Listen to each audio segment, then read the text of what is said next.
Kesempatan kali ini bersama saya Lugude Wahyu Komalasari Giri, kita akan membahas tentang jurnal penyesuaian.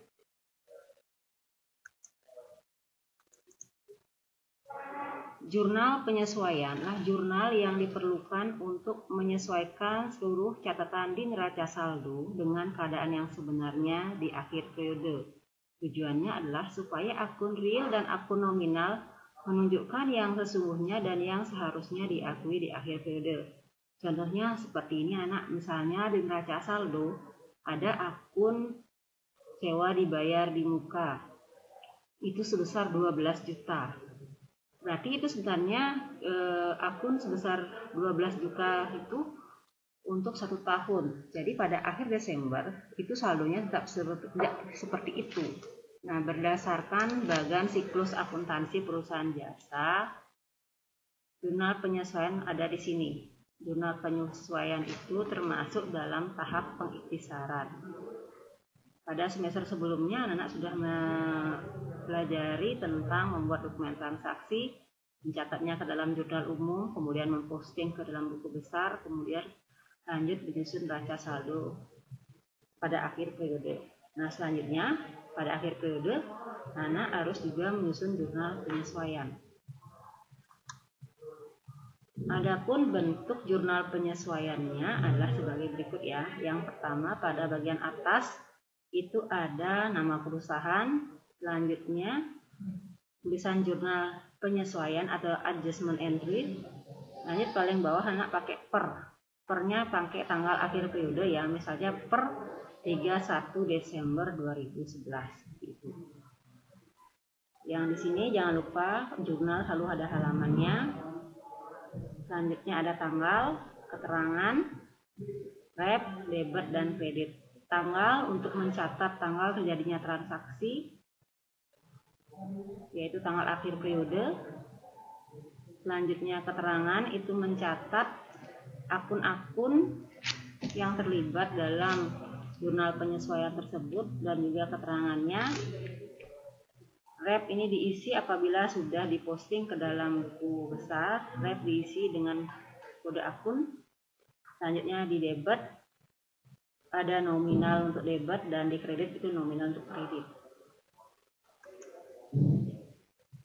Secara garis besar, akun-akun yang memerlukan jurnal penyesuaian adalah nomor 1 perlengkapan, yang nomor 2 beban dibayar di muka, beban yang masih harus dibayar, pendapatan terima di muka, pendapatan yang masih harus diterima, penyusutan aktiva tetap, taksiran piutang tak tertagih, dan yang terakhir adalah koreksi kesalahan pencatatan.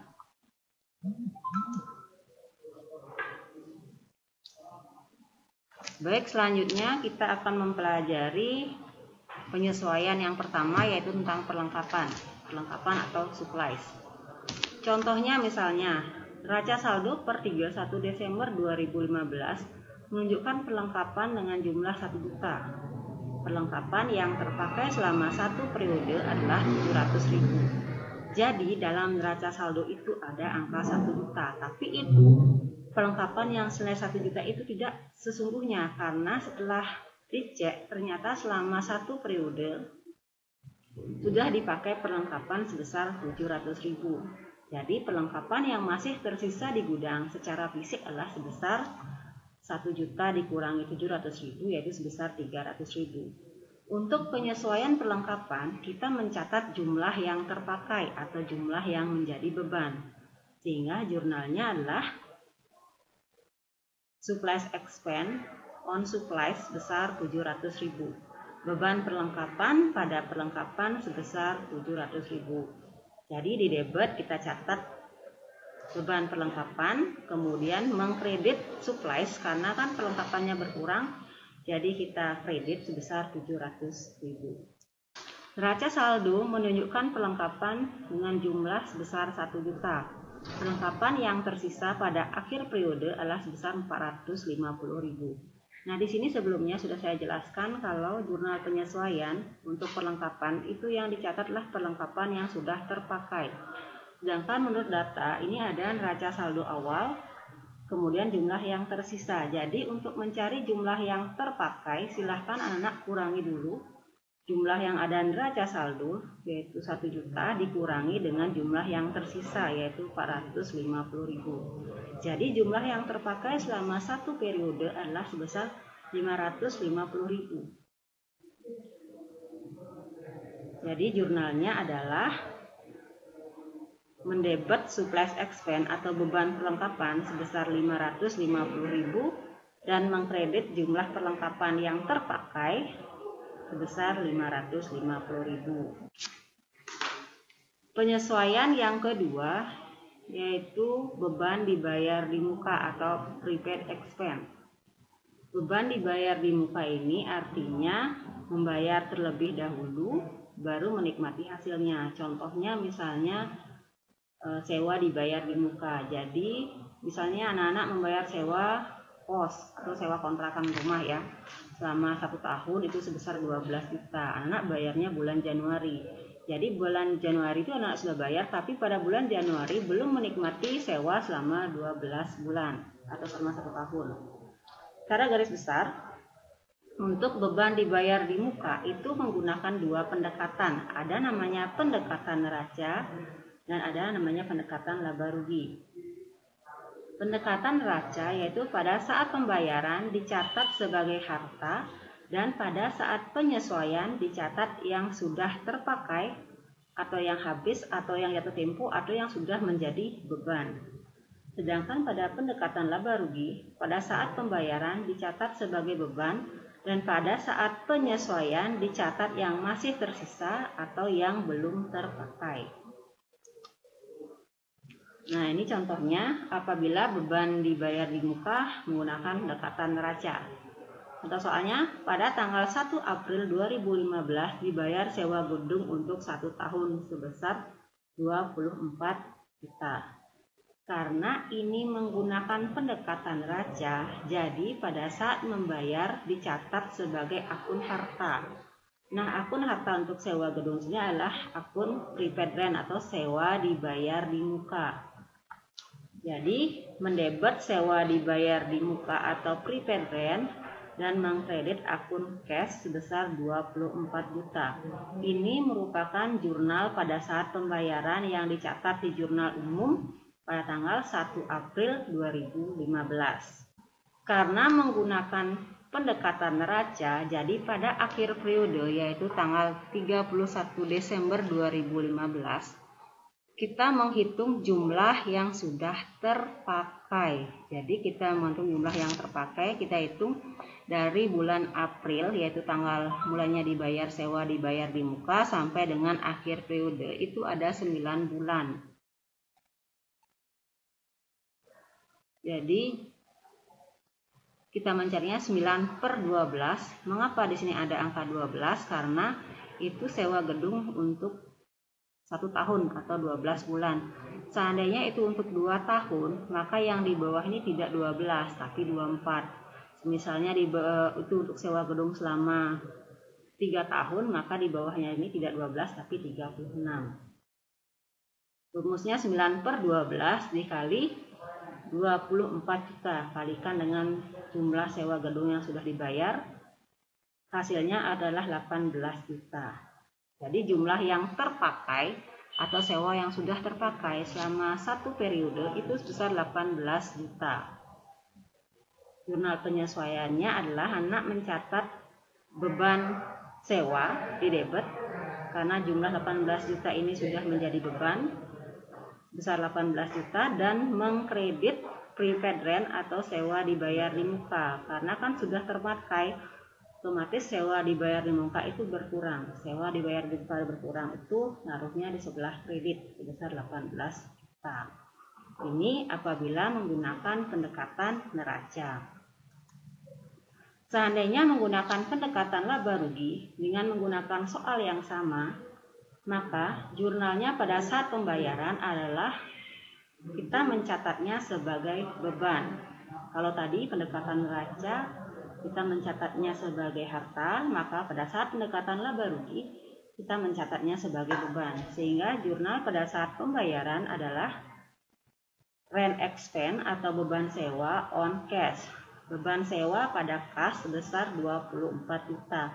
Ini catatnya di jurnal umum pada saat pembayaran tanggal 1 April 2015. Nah, untuk penyesuaiannya, kalau tadi pendekatan neraca mencatat jumlah yang tersisa, mohon maaf, jika tadi pada pendekatan neraca mencatat jumlah yang sudah terpakai, maka pendekatan laba rugi kita mencatat jumlah yang tersisa.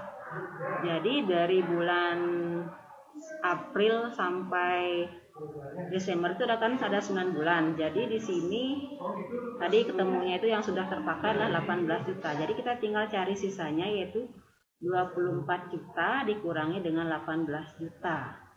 Besar 6 juta. Jadi sewa dibayar di muka yang masih tersisa itu sebesar 6 juta.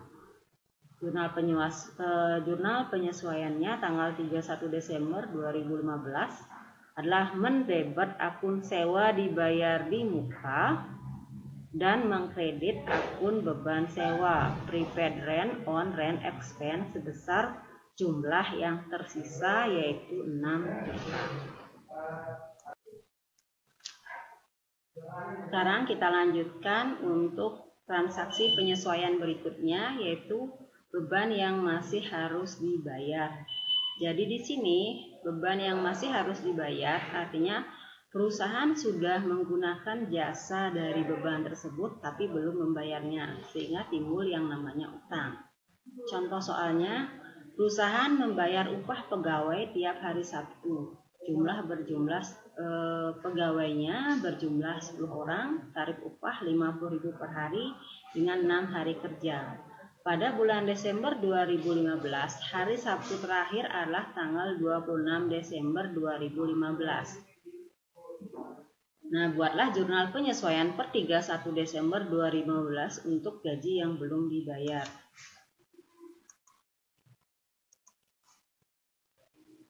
Di sini gaji yang dibayar tiap hari Sabtu terakhir di bulan Desember adalah tanggal 26 Desember. Jadi di sini ada ketentuan suatu perusahaan yang membayar gajinya itu tiap hari Sabtu terakhir. Di bulan Desember itu adalah tanggal 26. Jadi gaji yang belum dibayarkan adalah tanggal 28, 29, 30, dan 31 Desember, yaitu selama 4 hari kerja. Mengapa belum dibayarkan? Ingat ketentuannya, karena perusahaan membayar tiap hari Sabtu. Namun, perusahaan harus tetap membuat yang namanya jurnal penyesuaian. Untuk jumlah gaji yang belum dibayar itu perhitungannya adalah 4 hari kerja, yaitu dari tanggal 28 sampai tanggal 31 Desember 2015 dikali dengan jumlah upah dikali dengan jumlah pegawai, yaitu 10 orang. Hasilnya adalah 2 juta. Jurnal penyesuaiannya adalah salaries expense on salaries payable atau beban gaji pada utang gaji sebesar 2 juta.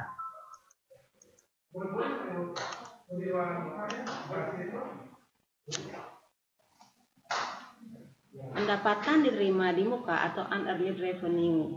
Maksudnya di sini perusahaan sudah menerima uang atau pendapatan tetapi belum memberikan jasa atas pendapatan yang diterima tersebut. Di sini ada menggunakan 2 pendekatan, yaitu pendekatan neraca dan pendekatan laba rugi. Pendekatan neraca pada saat penerimaan dicatat sebagai utang dan pada saat penyesuaian dicatat yang sudah terpakai, habis, jatuh tempo atau yang sudah menjadi pendapatan. Apabila menggunakan pendekatan laba rugi, maka pada saat penerimaan dicatat sebagai pendapatan dan pada saat penyesuaian dicatat yang masih tersisa atau yang belum menjadi pendapatan. Misalnya pada tanggal 1 Mei 2015 diterima sewa untuk 2 tahun sebesar 24 juta. Di sini kita akan mencatatnya menggunakan 2 pendekatan, yaitu pendekatan neraca dan pendekatan laba rugi. Nah, mohon diingat, kalau misalnya perusahaan menggunakan pendekatan neraca, maka seterusnya menggunakan pendekatan neraca. Apabila menggunakan pendekatan laba rugi, maka seterusnya akan menggunakan pendekatan laba rugi. Jadi pendekatan ini tidak keduanya digunakan, tapi dipilih salah satu. Di sini misalnya pendekatan raja, pada saat perusahaan menerima sewa itu dicatat sebagai utang. Sehingga jurnalnya adalah pada saat penerimaan tanggal 1 Mei 2015 yang dicatat pada jurnal umum, yaitu Cash on Rent Payable atau kas pada utang sewa sebesar 24 juta di sini pada saat penerimaan. Kemudian karena ini menggunakan pendekatan raja, berarti pada saat penyesuaian adalah catat jumlah yang sudah terpakai atau sudah yang menjadi pendapatan. Sewa yang sudah terpakai atau menjadi pendapatan itu dihitung dari tanggal 1 Mei 2015 sampai dengan 31 Desember 2015 selama 8 bulan. Jadi sewa yang sudah terpakai atau menjadi pendapatanlah 8/24. Mengapa 24? Karena sewa yang diterima itu untuk 2 tahun. Dikali 24 juta sama dengan 8 juta. Jadi selama bulan Mei sampai dengan Desember yang sudah benar-benar menjadi pendapatan adalah sebesar 8 juta. Sehingga kita mencatat jurnal penyesuaiannya adalah Rent Payable on Rent Revenue atau utang sewa pada pendapatan sewa sebesar 8 juta. Jika menggunakan pendekatan laba rugi, maka pada saat penerimaan itu dicatat sebagai pendapatan dengan jurnal Cash on Rent Revenue atau kas pada pendapatan sewa sebesar 24 juta.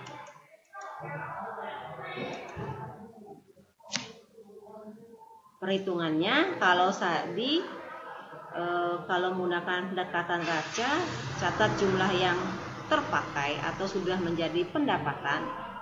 Kalau pendekatan laba rugi, itu catat jumlah sewa yang tersisa.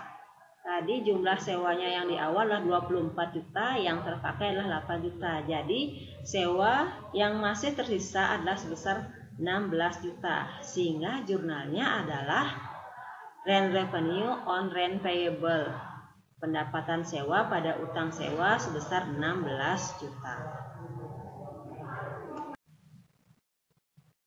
Transaksi penyesuaian berikutnya yaitu pendapatan yang masih harus diterima, yaitu pendapatan yang seharusnya diterima oleh perusahaan tetapi karena sesuatu itu tidak bisa diterima atau belum diterima pada periode ini.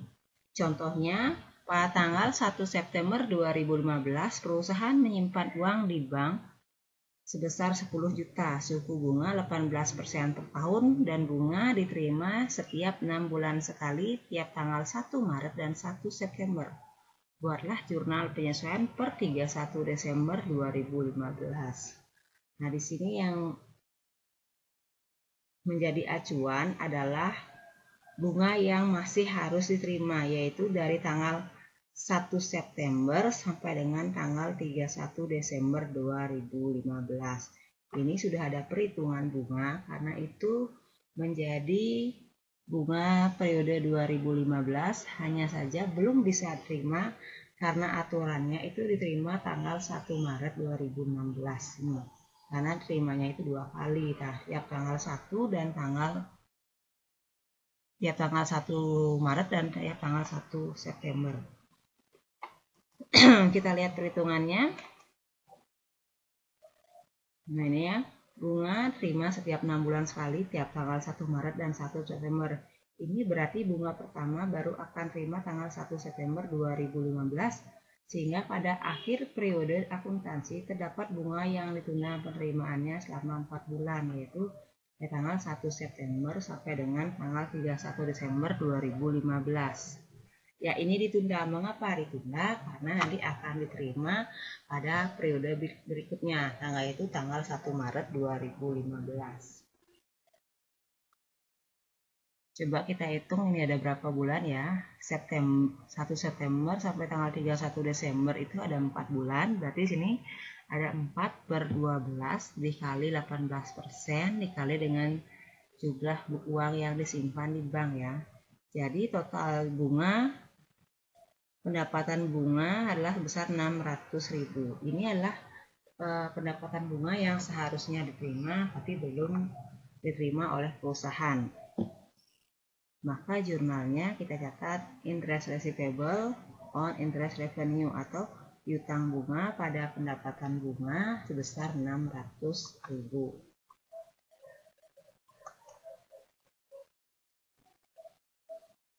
Transaksi berikutnya adalah penyusutan aktiva tetap. Jadi di sini aktiva tetap, tentu anak masih ingat ya, aktiva tetap yaitu ada tanah, ada bangunan, ada mesin, ada kendaraan, ada peralatan.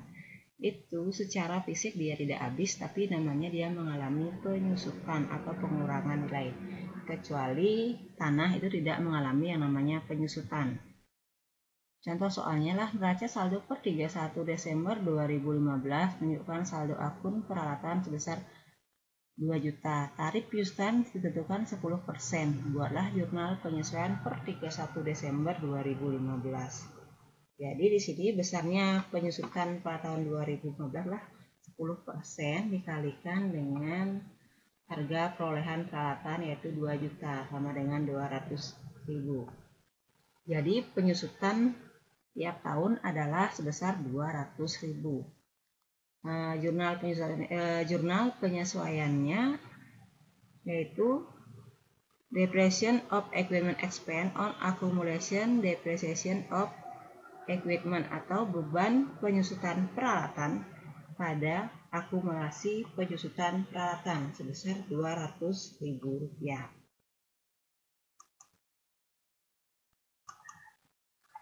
Transaksi penyesuaian berikutnya yaitu tentang taksiran piutang tak tertagih. Ini taksiran piutang tak tertagih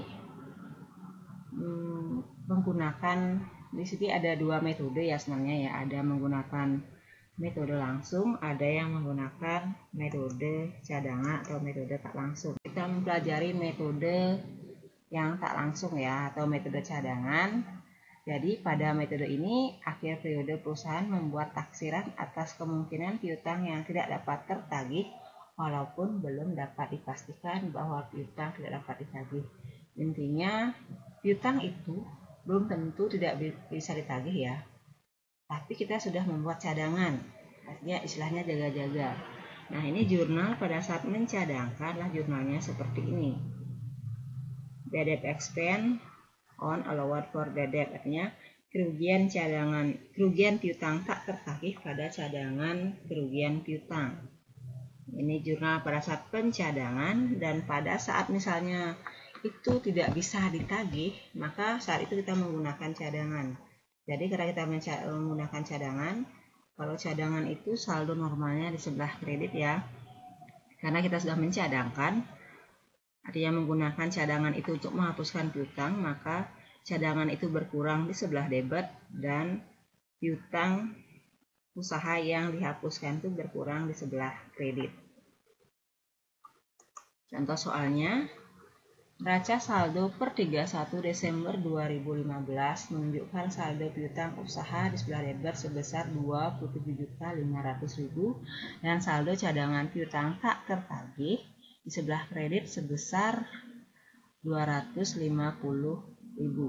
Data penyesuaian 31 Desember 2015 menyebutkan bahwa cadangan piutang tak tagih ditetapkan sebesar 3% dari saldo piutang usaha. Perhatikan, taksiran kerugian piutang artinya yang harus dicadangkan oleh perusahaan berdasarkan peraturan itu sebesar 3% dari saldo piutang. Berarti 3% dikali 27.500.000, hasilnya 825.000. Ini yang seharusnya dicadangkan. Dan ternyata cadangan yang sudah ada pada periode sebelumnya itu ada masih tersisa sebesar 250.000. Jadi ini ya yang seharusnya ada, dan ini yang sudah ada. Jadi yang kita cadangkan periode ini adalah dikurangi 825.000 dikurangi 250.000. Jadi yang harus kita cadangkan periode inilah sebesar 575.000. Jadi jurnalnya bad debt expense on allowance for bad debt sebesar 575.000. Seandainya pada periode ini tidak ada saldo cadangan, yaitu yang ini tidak ada ya. Jadi yang di jurnal adalah angka yang ini, yang 825.000.